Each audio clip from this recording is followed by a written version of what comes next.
दोस्तों दिक्कत सबसे बड़ी ये है कि हमारे साथ जब तक कुछ पर्सनली नहीं हो जाता हम लोग फील ही नहीं करना चाहते उसको, हर चीज़ के प्रति इंसेंसिटिव रहते हैं जब तक हमारे घर में किसी के साथ कुछ नहीं हो जाता है। अभी कोलकाता में डॉक्टर के साथ जो केस हुआ है, इंसिडेंट हुआ, आपने भी सुना होगा। पूरे सोशल मीडिया पे हाहाकार मची हुई है। पर आज भी काफ़ी सारे ऐसे लोग हैं जो अपनी आंख बंद करे हुए हैं उसके लिए। उनको ऐसा लगता है कि मैं तो एक आम आदमी हूँ, मैं कर ही क्या सकता हूँ इसके लिए। पर अगर आम आदमी चाहे एकजुट हो जाए तो वो कुछ भी कर सकता है। इन लोगों को ये समझ भी नहीं आती। और आधे से ज्यादा लोग तो ऐसे हैं जो आज भी विक्टिम के ऊपर ही इल्जाम लगा देते हैं कि भाई साहब छोटे कपड़े पहनते हैं जो लोग, उनके साथ ऐसा ही होता है। रात में सेमिनार हॉल में करने क्या गई थी?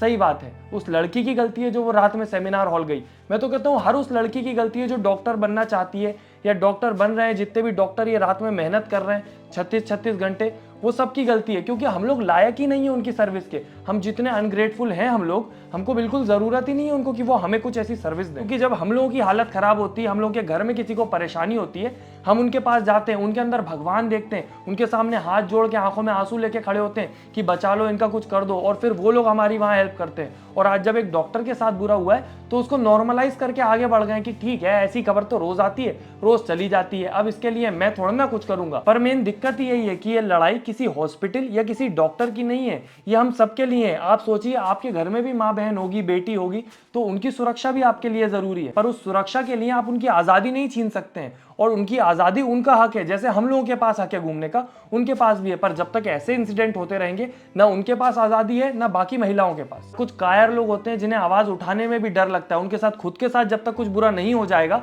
वो सहते रहेंगे कि दूसरे के साथ हो रहा है, मेरा क्या लेना देना। और ऐसे ही लोगों के चक्कर में ये इंसान के रूप में जानवर घूमते रहते हैं। और जब तक ये बाहर है, जब तक आपके और मेरे घर की माँ बहनें तो सेफ होने से रहीं। और कुछ लोग तो इतने गिरे हुए हैं कि आज भी उस बात पे यकीन कर रहे हैं कि उस लड़की के साथ कुछ हुआ नहीं है, उसने सुसाइड करी थी।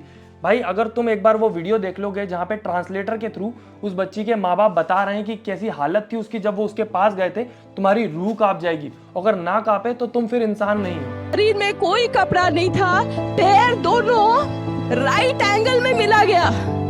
राइट एंगल में एक पाँव बेड के इस तरफ, एक पाँव बेड के इस तरफ मिला गया। जब तक पेल्विक गर्डल नहीं टूटता है, इस तरह दो पाँव को नहीं चीरा जा सकता है। चश्मे को कूटा गया, जिसके वजह से आंखों से खून निकल गया। गला दबाकर मारा गया।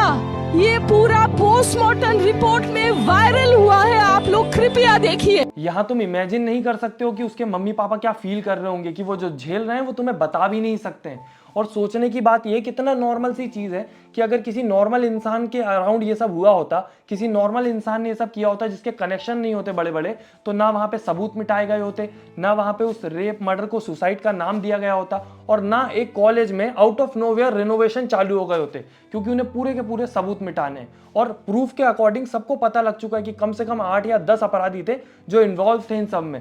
पर स्टिल वो लोग आज़ाद घूम रहे हैं, फ्री हैं कहीं पे, और बात को दबाया जा रहा है, वहां पे सबूत मिटाए जा रहे हैं। और इतना बड़ा घोटाला नॉर्मली हो भी नहीं पाता अगर कोई बड़ा आदमी इसमें इन्वॉल्व नहीं होता। लास्ट टाइम का भी अगर आप याद कर लोगे, पुणे का जो एक्सीडेंट केस था, वहां पर भी बड़े बड़े लोग शामिल थे। पर जब सोशल मीडिया से दबाव बनाया गया तो उन सबको जेल जाना पड़ा। वो अलग बात है कि सोशल मीडिया हर चीज 4-5 दिन में भूल जाता है, और कुछ दिन बाद वो लोग भी जेल से निकल गए। बट मैं होप करता हूं कि इस बार ऐसा ना हो। इस बार ये जो अपराधी हैं इनको सजा मिले। जब तक इनको लटका हुआ ना देख लें लोग, जब तक शांति ना लें एटलीस्ट। हाथ जोड़ती रही माँ बाप, हाथ जोड़ते रहे, हमें एक बार दिखाओ, हमारी बच्ची का मुंह एक बार दिखाओ।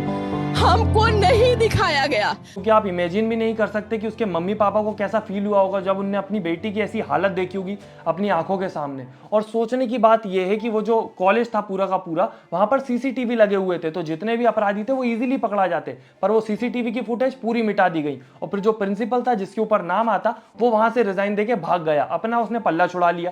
और उसके तुरंत बाद इतना बढ़िया कोइंसिडेंट होता है कि उसको दूसरे कॉलेज में जॉब भी मिल गई। और क्योंकि आधे से ज्यादा न्यूज चैनल बिक चुके हैं जिन पे ये खबर आज भी नहीं चल रही है, तो ना जाने कितने ऐसे लोग हैं जिन्हें इसके बारे में पता भी नहीं है।